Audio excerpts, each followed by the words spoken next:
Bah, simplement pour dire que, bon, je ne suis pas spécialiste, hein, du génocide. C'est simplement que, j'ai rédigé un article, qui a été publié en 2012, comme vous l'avez dit, intitulé «Génocide par substitution, usage et cas théoriques». Cet article a été publié dans les Outre-mer français, sous la direction du professeur Frédéric Anglevielle. Et en fait, c'était pas la première fois que j'écrivais sur ce concept, puisque à l'occasion de ma thèse doctorale, j'ai pu examiner l'adoption transraciale d'enfants autochtones par des familles blanches aux États-Unis. Et en fait, à l'issue de l'analyse, j'ai tout simplement abouti au concept de génocide culturel. Et en expliquant un peu, je suis partie de la définition de Lemkin, de celle donnée également par la Convention pour la prévention et la répression du crime de génocide. Et j'ai expliqué dans quelle mesure, par rapport à mon étude, j'appliquais, l'adoption transraciale d'enfants autochtones pouvait rentrer dans le cadre de ce qu'on peut nommer un génocide culturel. Voilà. Donc, pour un peu, dresser quelle a été ma motivation pour écrire premièrement cet article après la rédaction de la thèse, c'est en 2007, oui, je crois que c'est ça, 2007, même 2010, il y a tout un débat sur vous savez, les enseignants récemment recrutés ultramarins qui sont obligés de partir pour leur première année lors de leur titularisation. Donc, ils effectuent leur année de stage aux Antilles. Ensuite, ils sont obligés de partir dans l'Hexagone pour enseigner. Et de l'autre côté, vous avez des enseignants de l'Hexagone qui viennent. Et donc, il y avait tout un débat sur cette question. Et j'ai beaucoup vu, j'ai beaucoup lu génocide par substitution. Et en fait, je me suis dit, bon, ce serait intéressant de pouvoir placer cette notion dans un cadre. Revenir sur premièrement l'usage du terme génocide et ensuite voir dans quelle mesure, par rapport aux situations décrites, on peut appliquer le terme de génocide par substitution. Voilà. Donc, il y avait deux situations. Je suis remontée à la situation dénoncée par Aimé Césaire dans les années 60-70. Avec le Bumidum, et pour en arriver aux années 2000, 2005, 2007, avec cette dénonciation 2004, avec la dénonciation du départ de ces enseignants forcés à partir, à quitter les îles pour enseigner dans l'Hexagone, alors que des personnes de l'Hexagone, aussi nouvellement recrutées, enseignaient aux Antilles. Donc voilà, donc ça a été l'origine en fait c'est ce qui a motivé à réfléchir sur ce concept de génocide par substitution, et à essayer de voir dans quelle mesure, pour les deux situations, on pouvait parler de génocide par substitution. Est-ce que ces termes étaient... Oui, c'est vrai que c'était une préoccupation dans les années 2004-2007 de voir ces enseignants. On ne pouvait pas dire qu'il n'y avait pas de place disponible, de poste disponible, puisque d'autres personnes, d'autres enseignants étaient recrutés aux Antilles. Donc j'ai fait des recherches aux archives départementales de la Guadeloupe, de la Martinique, par rapport au phénomène migratoire Bumidum. Et ensuite, j'ai essayé dans la deuxième partie, puisqu'il s'agissait d'analyser deux situations où le terme génocide par substitution était employé. Donc, il fallait absolument comprendre à quoi renvoyait ce terme, génocide par substitution, analyser les situations et pouvoir déduire si effectivement on peut parler de génocide, parce que selon moi, le terme génocide est un terme qu'il ne faut pas prendre à la légère. Donc, je vais faire un parallèle avec, par exemple, si nous, on entendait parler avec une certaine légèreté, je ne dis pas que les acteurs l'ont fait, mais je veux dire, il y a ce risque toujours avec des termes. Il y a des termes qui sont qui sont porteurs de sens. On ne peut pas les utiliser n'importe comment. Pour décrire, par exemple, le travail, quelqu'un qui serait exploité, dont on ne payerait pas le travail à juste titre, on dirait oui, cette personne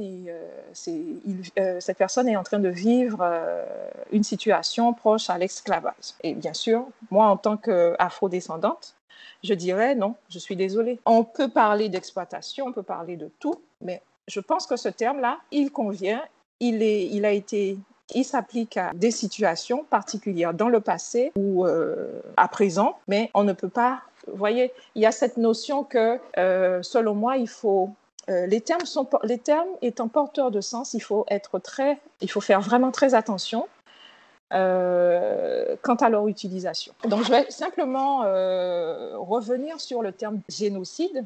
C'est un terme qui a été inventé par un juriste polonais, Raphael Lemkin. L'ouvrage que Raphael Lemkin a publié en novembre 1944 s'intitule Access Rule in Occupied Europe. C'est un ouvrage qui a été édité, je dis récemment, dans les années, oui, qui a été édité récemment. On a une introduction de William Chabas, si je ne me trompe pas, c'est un prof d'Oxford en 2008, et aussi une introduction pour la première édition de Samantha Power. L'ouvrage est immense. Cet ouvrage a été publié donc en 1944 et quand on regarde bien, Lemkin va examiner un certain nombre de situations qui peuvent potentiellement conduire à la destruction d'un peuple. Et ce qui est intéressant, c'est qu'il a simplement consacré un chapitre pour la définition du terme génocide. Donc, très tôt, pour juste dresser un peu le contexte, très tôt, Lemkin s'est intéressé, dans les années 20, à tout ce qui est coopération internationale. Selon lui, il fallait vraiment, par rapport au contexte international, il fallait vraiment faire l'effort. Il fallait que les États fassent l'effort d'assurer une sorte de coopération afin de comment je peux dire, afin de prévenir, afin de mettre des jalons pour ce qu'il appelait à l'époque des crimes de guerre. Voilà. Donc, dès les années 20, il est très sensible à cette question et il exhorte les États donc à coopérer afin autour de plusieurs questions, seulement les problèmes qui touchent les droits de l'homme, mais par exemple le piratage, la contrefaçon, le trafic d'êtres humains, etc. Et donc, le terme génocide, que je vais donc donner la définition, je vais donc donner la définition que Lemkin présente de ce terme. Je vais utiliser donc le même ouvrage sur les Outre-mer. Lemkin parle de projets coordonnés de différentes actions visant la destruction de fondements essentiels de la vie de groupes nationaux dans le but de les anéantir. Les objectifs d'un tel programme étant la désintégration des institutions politiques et sociales, de la culture, de la langue, des sentiments nationaux, de la religion et de l'existence économique des groupes nationaux et la destruction de leur sécurité personnelle, leur liberté, leur santé, leur dignité, y compris la vie des individus de ces groupes. En fait, cette définition que j'ai tirée de Access Ruler in Occupied Europe, cette définition de Lemkin n'a pas été bien sûr reprise dans son intégralité par la Convention pour la prévention de la répression du crime de génocide, qui en a vraiment considéré qu'une seule partie. Puisque si on revient sur la définition de Lemkin, c'est vraiment Lemkin parle de la coordination de différentes actions qui touchent différents domaines de la vie d'un groupe national. Pas simplement la vie, mais les personnes, la vie des individus de ces groupes, mais également différents aspects culturels, politiques, sociaux, linguistiques, religieux. Donc, c'est cette définition que propose Lemkin et qui est reprise vraiment en partie par la Convention. Et donc, j'en reviens à l'utilisation, aux usages du terme génocide par substitution. Alors, lors de l'article publié en 2012, j'ai fait référence à celui qui, selon moi, avait été le premier à parler de génocide par substitution. Mais j'ai eu la possibilité de lire entre-temps, mais très récemment, je crois que c'est en 2018, il y a une chercheuse, je crois qu'elle était doctorante, je ne sais plus si elle est encore doctorante, Patricia, je crois que c'est Patricia Gros-Désir, qui a publié dans Archipélis, donc j'ai lu, je pense que c'est l'année dernière cet article, Édouard Glissant et la jeunesse aux Antilles. Et elle affirme que Aimé Césaire n'a pas été le premier à utiliser ce terme de génocide par substitution, puisque Édouard Glissant, étant très engagé auprès de la jeunesse martiniquaise, l'a également utilisé. Voilà. Donc, moi, je me suis appuyée sur le discours d'Aimé Césaire, dont je vais vous lire un extrait qui permet en fait de comprendre ce qu'il entendait par génocide par substitution. Donc, je retrouve, voilà. Donc, Aimé Césaire est député à l'époque du centre de la Martinique, a qualifié en 1977 l'arrivée de fonctionnaires blancs dans les DOM et le départ de jeunes antillais vers la métropole de génocide par substitution. Donc, il affirma « Les nouveaux venus ne sont pas un quarteron de mongue pitoyable qu'il convient, en effet, d'aider, mais d'autres allogènes, autrement organisés, autrement pourvus, autrement dominateurs, aussi et sur d'eux-mêmes, qui auront au fait d'imposer à nos populations la dure loi du colon. Je redoute autant la recolonisation sournoise que le génocide. » Voilà. Donc, c'est un peu pour voir un peu le contexte, voir un peu les préoccupations d'Aimé Césaire et d'autres personnes dans les années 70 et de voir un peu à quoi renvoie l'utilisation de ce terme génocide par substitution qui, selon moi, Aimé Césaire l'a défini a défini la situation dans des années 70 comme étant un génocide par substitution, parce que selon lui, cela renvoyait à la substitution d'une population par une autre afin de faire perdurer les règles d'un ancien pouvoir colonial. Et donc, je me suis interrogée sur est-ce qu'on pouvait effectivement parler de substitution d'une population par une autre ou de personnes d'ultramarins par des fonctionnaires blancs, et dans quel but cette substitution avait été organisée? Est-ce que c'était à des fins de contrôle du territoire ou permettre à une minorité un accès et un contrôle exclusif des ressources? Est-ce que cette substitution a également impliqué l'usage de la force? On sait bien sûr dans le cas du dispositif du BUMIDOM, cette politique migratoire, que les migrants ultramarins étaient recrutés sur la base du volontariat. Donc après, je m'interroge sur l'aspect de cette substitution, si c'est le cas, qui représentait un danger pour les DOM et constituait en même temps une arme dont se servit l'État. Puisque selon Lemkin, ce qui est essentiel, c'est que quand Lemkin parle de génocide, il affirme clairement que seul un État peut mener un génocide, peut orchestrer un génocide. Donc, il fallait également analyser cette politique migratoire, cette politique qui visait,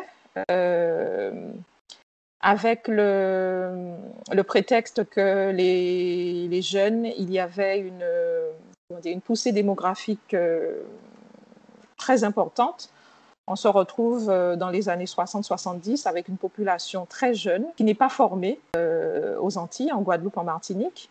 Et donc, que faire de cette population? Bon, bien sûr, il y avait plusieurs possibilités qui s'offraient. Des plans de développement qui auraient pu être mis en place pour aider à financer des structures de formation, recruter, former des personnes pour assurer ces formations. Et non, on a décidé que ce serait probablement moins coûteux, et j'en suis sûre qu'il y avait également l'aspect financier, qui était moins coûteux d'organiser le transfert de ces jeunes qui n'avaient pas de formation vers la France hexagonale. Voilà. Donc, c'est un débat, je veux dire, le débat est encore... je veux dire, c'est un débat qui est encore ouvert jusqu'à maintenant, puisque vous avez, avec le BUMIDOM, c'est installé une sorte de... Comment je vais vous dire, un modèle, un schéma pour beaucoup de domiens où l'hexagone représente la concrétisation de rêves, de possibilités, de professionnelles, d'insertion professionnelle, de pouvoir réussir. Voilà. Donc en fait, c'est généralement cette critique qui est adressée à cette organisation. Cette organisation qui a été mise en place dans les années 60 et qui, dans la conscience collective, ça perdure. Le fait que les gens pensent que, voilà, aller en métropole, aller dans l'hexagone, c'est se donner toutes les chances de réussir, c'est de pouvoir avoir une chance de mieux être formé qu'aux Antilles. Donc voilà. C'est ça également que cette migration organisée par l'État a conduit à laisser comme trace aux Antilles. Ensuite, la deuxième partie de ce débat sur le génocide par substitution, qui était le recrutement des enseignants. Alors, j'ai malheureusement pas eu la possibilité d'avoir accès à des données concrètes sur le nombre par année, bien sûr, le nombre d'enseignants hexagonaux qui nouvellement recrutés, qui étaient affectés aux Antilles, Guadeloupe, Martinique. Je n'ai pas malheureusement eu accès à ces données. Par contre, ce que j'ai fait, c'est analyser les discours et déterminer dans quelle mesure, parce qu'en fait, ces discours, on avait vraiment cette impression de reprise d'un discours déjà établi. Si je me rappelle bien, les acteurs, ça c'est beaucoup en Martinique, les personnes qui s'exprimaient sur KMT, c'était une chaîne locale de télévision. Vous aviez des personnes qui s'exprimaient, vous avez également des personnalités politiques, notamment du MIM, le mouvement indépendantiste martiniquais,